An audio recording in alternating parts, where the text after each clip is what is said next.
Tsunami நிதி மற்றும் அதில் மேற்கொள்ளப்பட்ட பணிகள் குறித்து மத்திய மாநில அரசுகள் வெள்ளை அறிக்கை வெளியிட வேண்டும் என்று மீனவர் சங்க கூட்டமைப்பு வலியுறுத்தியுள்ளது.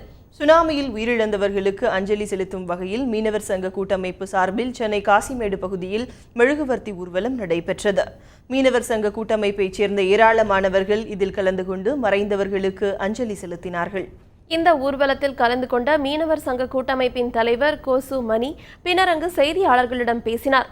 சுனாமி நிவாரணத்திற்காக பல்வேறு நாடுகளில் இருந்து அனுப்பப்பட்ட நிதியில் சிறு அளவே மக்களுக்கு செலவழிக்கப்பட்டுள்ளதாக அவர் குற்றம் சாட்டினார். இது தொடர்பாக மத்திய மாநில அரசுகள் வெள்ளை அறிக்கை வெளியிட வேண்டும் என்றும் கோசு மணி வலியுறுத்தினார்.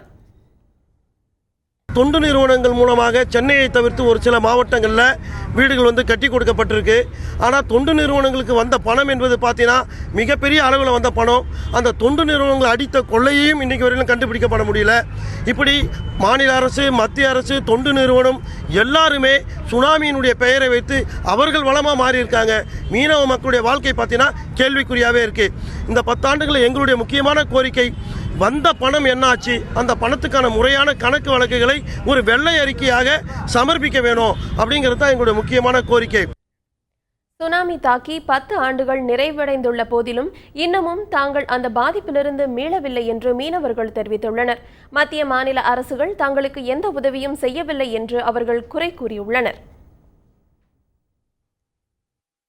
10 இயர் ஆஃப்டர் வருமானமே இல்லை. போனோம்னா தொழிலுக்குன்னு போனோம்னா 200-300 அதிகமாக கிடச்சிதுன்னா 500 ரூபா கிடைக்கும். அதுக்கப்புறம் இப்போ எந்த பிஸ்னஸுமே இல்லை. இப்போ ஒரு வாரமாக தொழிலுக்கே போகிறதில்ல, வீட்டில் தான் இருக்கும்.